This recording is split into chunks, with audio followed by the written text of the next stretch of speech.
জুলাই অভ্যুত্থানের পর আমাদের এই দেশের মধ্যে এটা ব্যাপক একটা সুযোগ ছিল, যে সমস্ত জায়গায় হিন্দুত্ববাদ, নাস্তিকবাদ মুসলমানদের মাথার উপর চাপিয়ে দেওয়া হয়েছিল, আমাদের মুসলমানদের ছোট ছোট সন্তানদেরকে শিরকি আকীদা, ভ্রান্ত বিশ্বাসী করার জন্য যে সমস্ত শিক্ষা ব্যবস্থার মধ্যে ষড়যন্ত্র পায়তারা করেছিল, এগুলো তো এখনই চাইলে পরিবর্তন করতে পারত, কিন্তু পরিবর্তন করতেছে কেন? স্কুল কলেজের মধ্যে, প্রাইমারি স্কুলের মধ্যে, প্রাথমিক বিদ্যালয়ে গানের শিক্ষক দেওয়ার প্রস্তাবটা আসলো, কোরআনের শিক্ষকের জন্য প্রস্তাব কেন আসলো না? এখন বাধা কোথায়? তাহলে বোঝা গেল এখন যারা আমরা ক্ষমতায় যাওয়ার জন্য ঘুরপাক খাচ্ছি, আমরা সবাই নিজস্ব পদ্ধতিতে আমরা কোরআন সুন্নাহ ভিত্তিক একটা অবকাঠামো রাষ্ট্র তৈরি করতে আমরা কিচ্ছুই করতে পারবো না যতক্ষণ না পর্যন্ত বেঈমান কাফেররা আমাদেরকে বলবে না। তো তারা তো কিয়ামত পর্যন্ত বলবে না। রাসূল আকরাম সাল্লাল্লাহু আলাইহি ওয়াসাল্লাম বলতেছেন, তোমরা তখন সংখ্যাগত দিক দিয়ে অনেক হবে, কিন্তু বেশ কম কি হবে? এখানকার ইমানদার আর তখনকার ইমানদার, আসমান এবং জমিনে যত তফাৎ, তার চেয়েও বেশি তফাৎ হবে। ক্বালা রাসূলুল্লাহ সাল্লাল্লাহু আলাইহি ওয়াসাল্লাম, ইউশিকুল উমামু আন তাদা আলাইকুম কামা তাদা আল আকিলাতু ইলা কাসআতিহা ফাকালা কাইলুন ওয়া মিন কিল্লাতিন নাহনু ইয়াওমাইদিন ক্বালা লা বাল আনতুম ইয়াওমাইদিন কাসীর ওয়ালাকিন্নাকুম গুসাউন কাগুসাইস সাইল ওয়ালা ইয়ানজি'আন্নাল্লাহু মিন সুদুরি আদুবিকুমুল মুহাবাতা মিনকুম ওয়া ইয়াকযিফান্না ফি কুলুবিকুমুল ওয়াহান ক্বালু মাল ওয়াহনু ইয়া রাসূলুল্লাহ ক্বালা হুব্বুদ দুনিয়া ওয়া কারাহিয়াতুল মউত। তৎকালীন সময়ে বিশ্ব মুসলিম নেতারা মৃত্যুর ভয় এবং ক্ষমতার লোভ, এই দুইটা রূপ তাদেরকে এমন ভাবে গ্রাস করে ফেলবে, পার্শ্ববর্তী রাষ্ট্রে মুসলমানদেরকে নিধন করতেছে, ছোট ছোট মুসলিম বাচ্চাদেরকে, নিষ্পাপ বাচ্চাদেরকে বোমা মেরে উড়িয়ে দিচ্ছে। পার্শ্ববর্তী রাষ্ট্রের সমস্ত বিশ্ব মুসলিম নেতারা নীরব দর্শকের ভূমিকা পালন করতেছে। কি জন্য? হুব্বুদ দুনিয়া ওয়া কারাহিয়াতুল মউত। তারা যদি বোমা আমার দিকে নিক্ষেপ করে আর আমার এই রাজতন্ত্রের ক্ষমতাটা যদি চলে যায়, এই দুই কারণে বিশ্ব মুসলিম নির্যাতিত হবে। এই নির্যাতনের মধ্যে দিয়েও সবসময় এই উম্মতের চিন্তা ফিকির নিয়ে এই উম্মতের ঈমান, আমল, তাহাদিক, তামাদ্দুনকে সংরক্ষণ করার জন্য একটা মাত্র দল সবসময় ময়দানে সোচ্চার থাকবে, তার নাম হলো উলামায়ে দেওবন্দ, উলামায়ে হাটহাজারী, উলামায়ে পটিয়া, উলামায়ে বাবুনগর, সমস্ত দেওবন্দি উলামায়ে কেরামগণ। এরাই হচ্ছে ইন্নামা ইয়াখশাল্লাহা মিন ইবাদিহিল উলামা। দক্ষিণ চট্টলার ঐতিহ্যবাহী দাওয়াতি দ্বীনি সেবামূলক সংগঠন আল আমিন সংস্থার ব্যবস্থাপনায় আয়োজিত 3 দিন ব্যাপী তাফসীরুল কোরআন মাহফিলের দ্বিতীয় দিবসের দ্বিতীয় অধিবেশন সালাতুল আসর অর্থাৎ আসরের নামাজ আদায় করে আমাদের সকলকে আজকের এই প্রোগ্রাম দ্বীনি মজলিসে উপস্থিত হওয়ার জন্য আল্লাহ পাক তৌফিক দান করেছেন। আমরা সকলেই আল্লাহর দরবারে কালিমাতুশ শুকর আদায় করি, আলহামদুলিল্লাহ। দেশের শীর্ষস্থানীয় হযরত উলামায়ে কেরামগণ মূল্যবান আলোচনা বয়ান পেশ করবেন।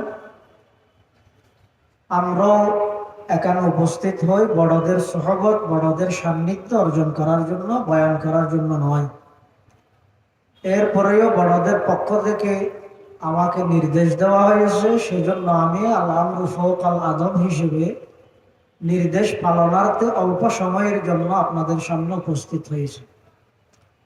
কোরআনে মাজিদের একটি আয়াতের কিছু অংশ আপনাদের সামনে আমি তেলাওয়াত করেছি।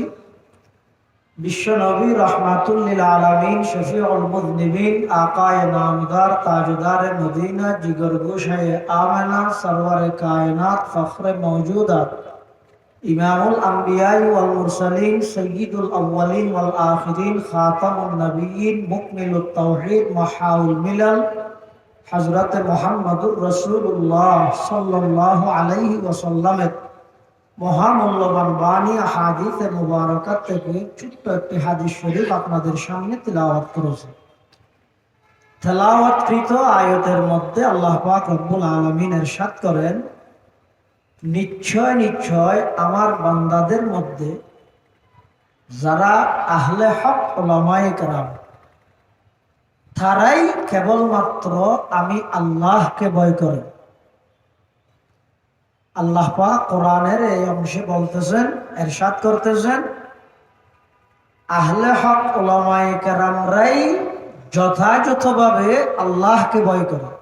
এর অর্থ হচ্ছে দ্বীনের বিষয়ে, ধর্মের বিষয়ে আহলে হক উলামায়ে কেরাম কোনো বাতিলের রক্তচক্ষুকে ভয় করে না, কেবলমাত্র ভয় করে কাকে? আল্লাহকে ভয় করে।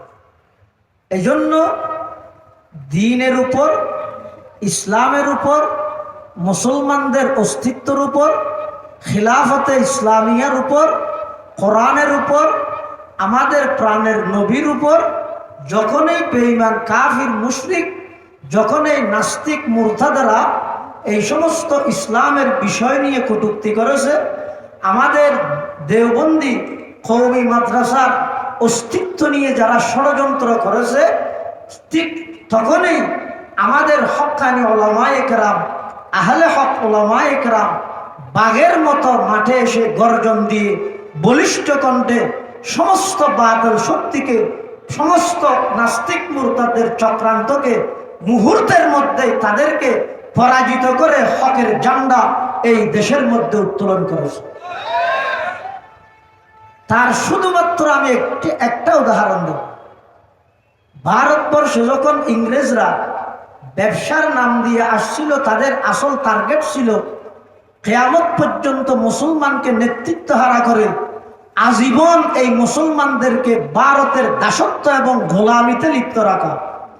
তখন 1803 খ্রিস্টাব্দে শাহ আব্দুল আজিজ মুহাদ্দিস দেহলভী রহমতুল্লাহ আলাইহি পুরো হিন্দুস্তানকে যখন দারুল হারব ঘোষণা করে জিহাদের ফতোয়া যখন দিল, তৎকালীন সময়ে ওই হিন্দুস্তানের মধ্যে যুবক থেকে নিয়ে বৃদ্ধ পর্যন্ত শাহ আব্দুল আজিজ মুহাদ্দিস দেহলভীর সেই ফতোয়া জিহাদের জন্য যখন ঝাঁপিয়ে পড়ল, শাহ আব্দুল আজিজ মুহাদ্দিস দেহলভী রহমতুল্লাহ আলাইহির ফতোয়াকে সামনে রেখে পুরো ইংরেজ সরকার 200 বছরের শাসক এই ভারতবর্ষ থেকে পালিয়ে যেতে বাধ্য হয়েছিল।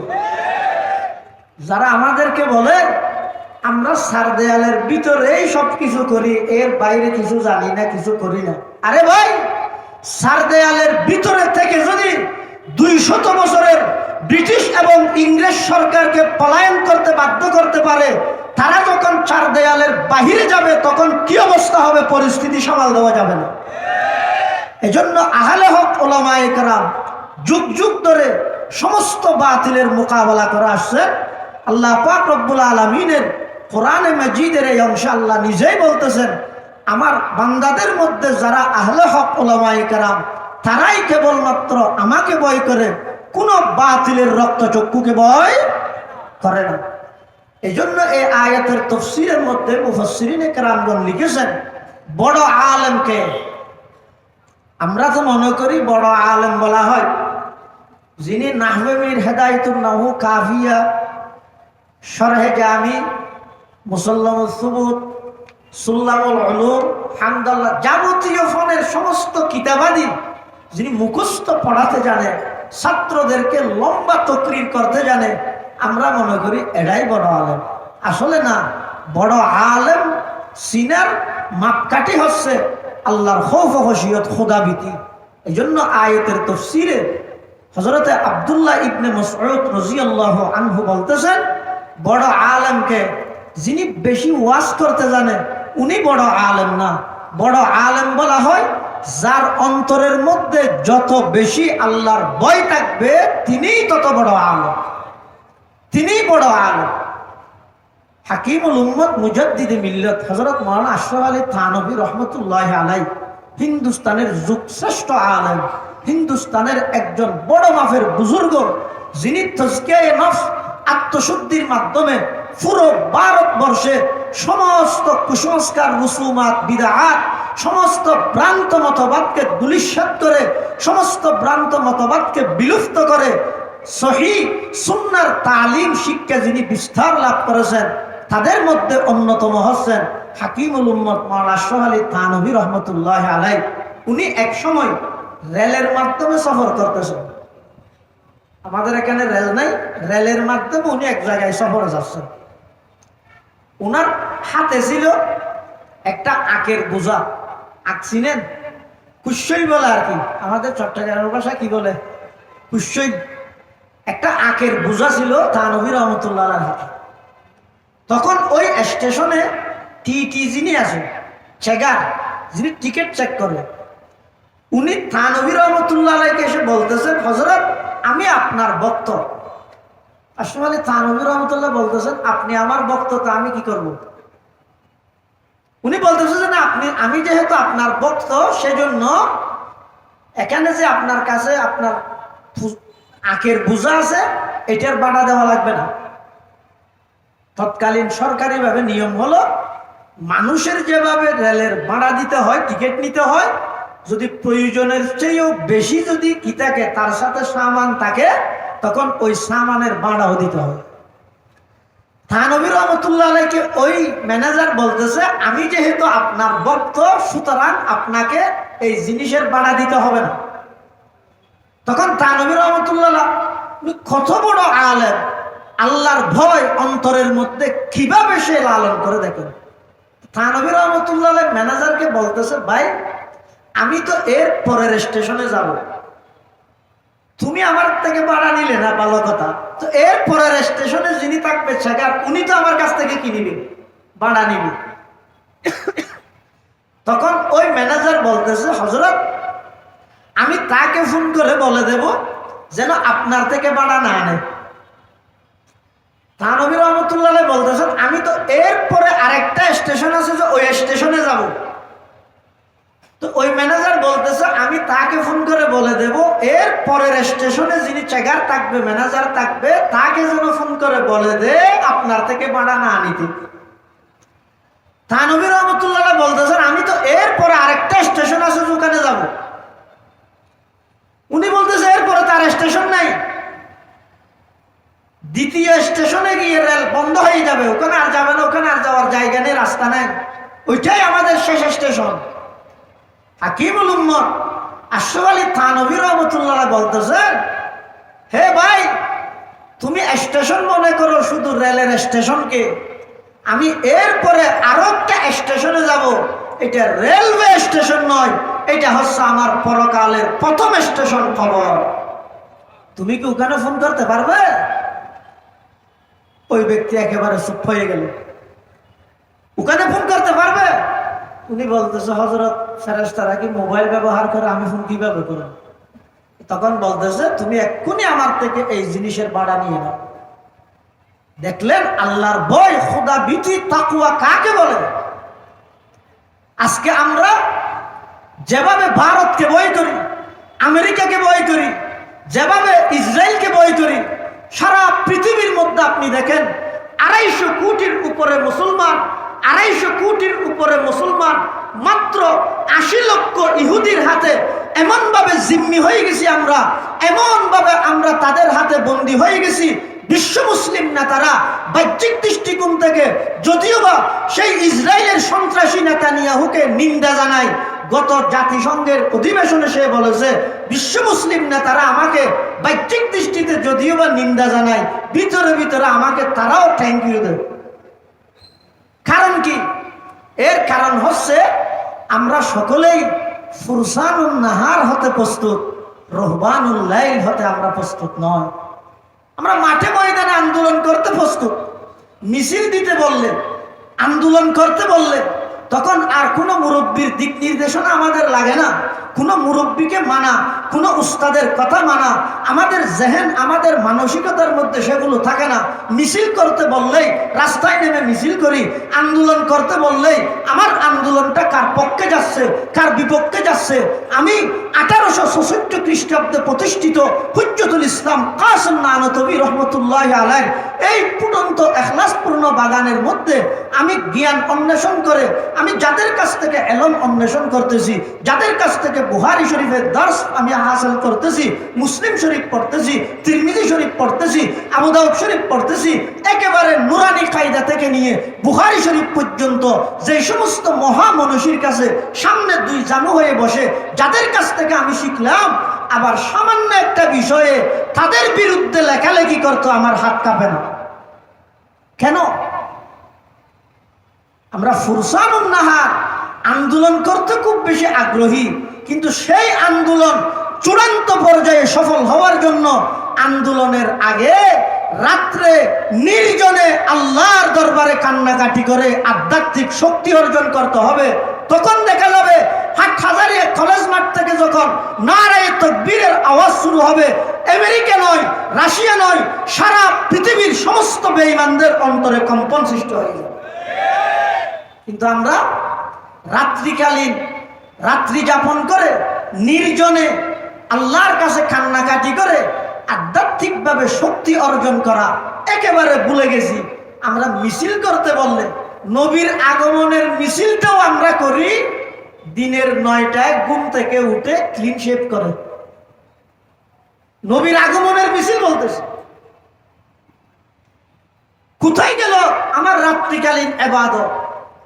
সাহাবায়ে কেরাম রিদওয়ানুল্লাহি আলাইহিম আজমাইন যতটা যুদ্ধে মুসলমানরা অংশগ্রহণ করেছে, সমস্ত যুদ্ধের মধ্যে, অধিকাংশ যুদ্ধের মধ্যে আপনি দেখেন মুসলমানরা সংখ্যাগত দিক দিয়েও একেবারে কম, সামান যুদ্ধের হাতিয়ার একেবারে কম। ইসলামের প্রথম যুদ্ধ বদরের যুদ্ধ আপনি দেখেন 17ই রমজান, মাত্র 313 জন মুসলমান, মাত্র তাদের কাছে ছিল 2টা ঘোড়া, 8টা তলোয়ার। আপনি বলেন তো 8টা তলোয়ার যদি 313 জনকে ভাগ করে দেওয়া হয়, একজনের ভাগে তলোয়ার কয়টা পড়বে? বলেন কয়টা পড়বে? কিন্তু তলোয়ার 8টা হতে পারে, ঘোড়া 2টা হতে পারে, মুসলমান সংখ্যাগত দিক দিয়ে 313 হতে পারে। তাদের ঈমান, তাদের আমল, তাদের আখলাক, আল্লাহ প্রদত্ত তাদের শক্তি এমন ভাবে ছিল, কাফের বেঈমানরা সমস্ত কুফফার 1000-এর উপরে সশস্ত্র কাফের বাহিনী মুসলমানদেরকে প্রাথমিক পর্যায়ে দেখে সবাই ভীত হয়ে গেছে। মুসলমানরা ঐতিহাসিক বিজয় অর্জন করেছে। সংখ্যাগত দিক দিয়ে কাফেরের চেয়ে বেশি ছিল না, হাতিয়ার কাফেরের চেয়ে বেশি ছিল না, শুধু ছিল কি তাদের ঈমানি পাওয়া। ডক্টর ইকবাল বলতেছেন, আজকেও যদি তোমরা সেই বদরের 313 জন সাহাবীর মতো তোমরা প্রস্তুত হতে থাকো, তাহলে দেখবে একের পর এক যেভাবে বদরের প্রান্তে আল্লাহ পাক রব্বুল আলামিন ফেরেশতার মাধ্যমে সাহায্য করেছে, তোমাদেরকেও সেই বদরি সাহাবীর মতো আল্লাহর পক্ষ থেকে সাহায্য করা হবে। সুবহানাল্লাহ। ফেজায়ে বদর পয়দা কর, ডক্টর ইকবাল বলতেছেন, ফেজায়ে বদর পয়দা কর ফেরেশতে তেরি নুসরত কো, ফেজায়ে বদর পয়দা কর फरिश्ते तेरी नुसरत को उतर सकते हैं गर्दों से कतार अंदर कतार अब भी, उतर सकते हैं गर्दों से कतार अंदर कतार अब भी। सबक पर पढ़ सदाकत का, अदालत का, अमानत का, सबक पर पढ़ सदाकत का, अदालत का, अमानत का। लिया जाएगा तुझसे काम दुनिया की इमामत का, लिया जाएगा तुझसे काम दुनिया की इमामत का। কিন্তু এখন আমরা মুসলমানরা সেই সাহাবায়ে কেরামের নিয়ম, সেই সাহাবায়ে কেরামের অনুসরণ, সেই সাহাবায়ে কেরামের অনুকরণ বাদ দিয়ে নিজস্ব মনগড়া পদ্ধতিতে যখন আমরা সকলেই বিচ্ছিন্নভাবে যখন যার মত সে প্রচার করতে ব্যস্ত হয়ে গেছি, তখন বেঈমান কাফিররা আমাদের উপর এমন ভাবে নির্যাতন, এমন ভাবে নিপীড়ন, এমন ভাবে মুসলিম দমনের পায়তারা চক্রান্ত তারা করতেছে। অদূর ভবিষ্যতে দেখা যাবে একসময় মুসলমানদের নাম নিলে বেঈমান কাফিররা তারা ভয়ে কম্পন সৃষ্টি হয়ে যেত, কিন্তু এখন মুসলমানদের নাম নিলে তারা লজ্জায় হাসে। কারণ কি? আমাদের ভিতরে ঈমান নাই। এটা আমার কথা নয়, রাসূল কারীম সাল্লাল্লাহু আলাইহি ওয়াসাল্লাম একটা হাদিসের মধ্যে ভবিষ্যৎবাণী করতেছেন, উম্মত অতি সত্বর দেখবে তোমাদের উপর এমন একটা জমানা সময় চলে আসবে, বেঈমান কাফির মুশরিকরা তারা একে অপরকে ডাকাডাকি করে তোমাদেরকে দমন করার জন্য, তোমাদেরকে হত্যা করার জন্য, তোমাদেরকে শেষ করার জন্য। তাদের ভিতর হাজারো দ্বন্দ্ব থাকলেও কিন্তু তোমাদেরকে দমন করতে হলে সবাই এক হয়ে যায়। আল কুফরু মিল্লাতুন ওয়াহিদা। তখন এক সাহাবী জিজ্ঞেস করলেন, ইয়া রাসূলুল্লাহ, তখন কি আমরা মুসলমান কম হয়ে যাব? আল্লাহ রাসূল বললেন, না, এখন কি তোমরা মুসলমান আছো? এখন তো মাত্র ১৬ লক্ষ মুসলমান। তখন তৎকালীন সময়ে দেখবে লক্ষ না, কোটি না, শত কোটি না, কোটি কোটি মুসলমান থাকবে। কিন্তু কাজ হবে কিরকম? আমাদের চট্টগ্রামের ভাষায় একটা কথা বলে, নামের মধ্যে ৭-৮ ভাই আছে কিন্তু কাজের মধ্যে একজনও নাই। আমরা গণার দিক থেকে আমাদের এই দেশে বলেন, আপনি এই দেশে জুলাই অভ্যুত্থানের পর আমাদের এই দেশের মধ্যে এটা ব্যাপক একটা সুযোগ ছিল, যে সমস্ত জায়গায় হিন্দুত্ববাদ, নাস্তিকবাদ মুসলমানদের মাথার উপর চাপিয়ে দেওয়া হয়েছিল। আমাদের মুসলমানদের ছোট ছোট সন্তানদেরকে শিরকি আকীদা, ভ্রান্ত বিশ্বাসী করার জন্য যে সমস্ত শিক্ষা ব্যবস্থার মধ্যে ষড়যন্ত্র পায়তারা করেছিল, এগুলো তো এখনই চাইলে পরিবর্তন করতে পারত, কিন্তু পরিবর্তন করতেছে কেন? স্কুল কলেজের মধ্যে, প্রাইমারি স্কুলের মধ্যে, প্রাথমিক বিদ্যালয়ে গানের শিক্ষক দেওয়ার প্রস্তাবটা আসলো, কোরআনের শিক্ষকের জন্য প্রস্তাব কেন আসলো না? এখন বাধা কোথায়? তাহলে বোঝা গেল এখন যারা আমরা ক্ষমতায় যাওয়ার জন্য ঘুরপাক খাচ্ছি, আমরা সবাই নিজস্ব পদ্ধতিতে আমরা কোরআন সুন্নাহ ভিত্তিক একটা অবকাঠামো রাষ্ট্র তৈরি করতে আমরা কিচ্ছুই করতে পারবো না যতক্ষণ না পর্যন্ত বেঈমান কাফেররা আমাদেরকে বলবে না। তো তারা তো কিয়ামত পর্যন্ত বলবে না। রাসূল আকরাম সাল্লাল্লাহু আলাইহি ওয়াসাল্লাম বলতেছেন, তোমরা তখন সংখ্যাগত দিক দিয়ে অনেক হবে, কিন্তু বেষ্টন কি হবে? এখানকার ইমানদার আর তখনকার ইমানদার, আসমান এবং জমিনে যত তফাৎ, তার চেয়েও বেশি তফাৎ হবে। ক্বালা রাসূলুল্লাহ সাল্লাল্লাহু আলাইহি ওয়াসাল্লাম, ইউশিকুল উমামু আন তাদা আলাইকুম কামা তাদা আল আকিলাতু ইলা কাসআতিহা ফাকালা কাইলুন ওয়া মিন কিল্লাতিন নাহনু ইয়াওমাইযিন ক্বালা লা বাল আনতুম ইয়াওমাইযিন কাসীর ওয়ালাকিন্নাকুম গুসাউন কাগুসাইস সাইল ওয়ালা ইয়ানজি'আন্না আল্লাহু মিন সুদুরি আদুবিকুমুল মুহাবাতা মিনকুম ওয়া লা ইয়াকযিফান্না ফি কুলুবিকুমুল ওয়াহান ক্বালু মাল ওয়াহনু ইয়া রাসূলুল্লাহ ক্বালা হুব্বুদ দুনিয়া ওয়া কারাহিয়াতুল মউত। তৎকালীন সময়ে বিশ্ব মুসলিম নেতারা মৃত্যুর ভয় এবং ক্ষমতার লোভ, এই দুইটার রূপ তাদেরকে এমন ভাবে গ্রাস করে ফেলবে, পার্শ্ববর্তী রাষ্ট্রে মুসলমানদেরকে নিধন করতেছে, ছোট ছোট মুসলিম বাচ্চাদেরকে, নিষ্পাপ বাচ্চাদেরকে বোমা মেরে উড়িয়ে দিচ্ছে। পার্শ্ববর্তী রাষ্ট্রের সমস্ত বিশ্ব মুসলিম নেতারা নীরব দর্শকের ভূমিকা পালন করতেছে। কি জন্য? হুব্বুদ দুনিয়া ওয়া কারাহিয়াতুল মউত। তারা যদি বোমা আমার দিকে নিক্ষেপ করে আর আমার এই রাজতন্ত্রের ক্ষমতাটা যদি চলে যায়, এই দুই কারণে বিশ্ব মুসলিম নির্যাতিত হবে। এই নির্যাতনের মধ্যে দিয়েও সবসময় এই উম্মতের চিন্তা ফিকির নিয়ে, এই উম্মতের ঈমান আমল তাহাদিক তামাদ্দুনকে সংরক্ষণ করার জন্য একটা মাত্র দল সব সময় ময়দানে সোচ্চার থাকবে, তার নাম হলো উলামায়ে দেওবন্দ, উলামায়ে হাটহাজারী, উলামায়ে পটিয়া, উলামায়ে বাবুনগর, সমস্ত দেওবন্দি উলামায়ে কেরামগণ। এরাই হচ্ছে ইন্নামা ইয়াখশাল্লাহ মিন ইবাদিহিল উলামার মাজদার। আল্লাহ পাক রব্বুল আলামিন আমাদের সকলকে উলামায়ে কেরামের তত্ত্বাবধানে, উলামায়ে কেরামের জেরে নেগরান, হে ভাইয়েরা, দাওয়াতে তাবলীগের মেহনত করবে, আলেম বিদ্বেষী হওয়া যাবে না। উলামায়ে কেরামদের সাথে থেকে আমাদের বাকি জীবন কাটিয়ে, বাকি জীবন আমরা যেন উলামায়ে কেরামের পরামর্শক্রমে আমরা জীবন পরিচালনা করে ইহকালীন শান্তি, পরকালীন মুক্তি অর্জন করতে পারি। আমরা সকলে চেষ্টা করব, দোয়া করব, আল্লাহ পাক রব্বুল আলামিন আমাদের সকলকে তৌফিক দান করুক। আমিন সুম্মা আমিন। ওয়া আখিরু দাওয়ানা আনিল হামদুলিল্লাহি রাব্বিল আলামিন। আসসালামু আলাইকুম ওয়া রাহমাতুল্লাহি ওয়া বারাকাতুহু।